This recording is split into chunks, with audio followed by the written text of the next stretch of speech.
வணக்கம் எல்லாருக்கும். இன்றைக்கி நம்ம டீ கடைகள்லாம் விரும்பி வாங்கி சாப்பிடக்கூடிய வெங்காய போண்டா வீட்லேயே ரொம்ப சுலபமாக ஒரு 3 பொருள் இருந்தாலே போதும். சாயங்கால நேரத்தில் குழந்தைங்களுக்கு சட்டுன்னு ஒரு ஸ்நாக்ஸ் பண்ணி கொடுத்துடலாம். வாங்க இதை எப்படி பண்ணுறதுன்னு பார்க்கலாம். இப்போ வெங்காய போண்டா பண்ணுறதுக்கு ஒரு 4 பெரிய சைஸ் வெங்காயத்தை இந்த மாதிரி நீல நீல வாக்கில் நல்லா மெல்லிஸாக கட் பண்ணி வச்சுருக்கேன். இது கூடயே இன்றைக்கி நான் கீரை சேர்க்க போகிறேன். அரைக்கீரை ஒரு கைப்பிடி அளவுக்கு கழுவி சுத்தம் பண்ணி அதையும் நல்லா கட் பண்ணி நம்ம இந்த வெங்காயத்தை கூட சேர்த்துக்கிடணும். இப்போ இது கூட ஒரு 5 ஸ்பூன் அளவுக்கு கடலை மாவு சேர்த்துருக்கேன். அது கூட காரத்துக்காக ஒரு அரை ஸ்பூன் அளவுக்கு தனி மிளகாத்தூள், அப்புறம் ஒரு அரை ஸ்பூன் அளவுக்கு உப்பு, இவ்வளோத்தையும் சேர்த்து நம்ம நல்லா தண்ணி ஒரு சொட்டு கூட விடக்கூடாது. விடாமல் நல்லா கைவிட்டு நல்லா பிசைஞ்சிக்கிட்டே இருக்கணும். இந்த வெங்காய போண்டா பண்ணுறதுக்கு கடலை மாவு பார்த்திங்கன்னா இந்த அளவு தான் அப்படின்னு கிடையாது. இது கரெக்டான ஒரு பக்குவம் வர வரைக்கும் நம்ம கொஞ்சம் நல்லா பிசைஞ்சு எடுத்துக்கணும். இப்போ பாருங்கள், வெங்காயம் உதிரி உதிரியாக இருக்குது. நம்ம போண்டா பிடிக்கிற அளவுக்கு நம்மளுக்கு உருண்டையாக வரலை. அதனால் நான் என்ன பண்ணுறேன், இன்னொரு 3 ஸ்பூன் அளவுக்கு கடலை மாவு சேர்த்துக்கிறேன். கிட்டத்தட்ட நான் ஒரு 4 பெரிய வெங்காயம் எடுத்துக்கிட்டேன். இதுக்கு கடலை மாவோட அளவுன்னு பார்த்திங்கன்னா 8 ஸ்பூன் அளவுக்கு நான் சேர்த்துருக்கேன்.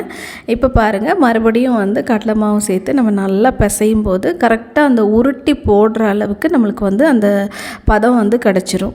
அந்த அளவுக்கு நம்மளுக்கு வரணும்.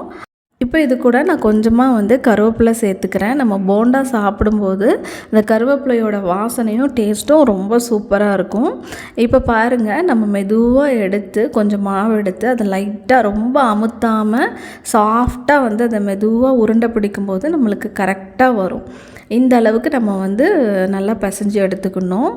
இப்போ நம்ம எண்ணெயை சூடு பண்ணிவிட்டு நம்ம மெதுவாக கொஞ்சம் கொஞ்சமாக எடுத்து அந்த உருண்டைகளை ரொம்ப அமுத்தாமல் மெதுவாக கையில் உருட்டி நம்ம போண்டா போட்டு எடுத்துடலாம்.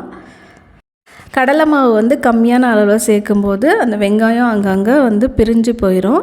அதனால் நம்ம கரெக்டான அளவில் இந்த மாதிரி உருண்டை பிடிக்கிற பதம் வந்தோடனே கடலை மாவு போடுறத ஸ்டாப் பண்ணிவிட்டு உருண்டை பிடிச்சி நம்ம எண்ணெயில் போட்டு கொஞ்சம் நேரம் கழித்து அதுக்கப்புறம் நம்ம திருப்பி விட்டுட்டு நல்லா பொன்னிறமாக வர வரைக்கும் வேக வச்சு எடுத்தோம் அப்படின்னா சூப்பரான டீ கடையில் நம்ம வாங்கக்கூடிய வெங்காய போண்டா ரெடி ஆகிடுச்சு.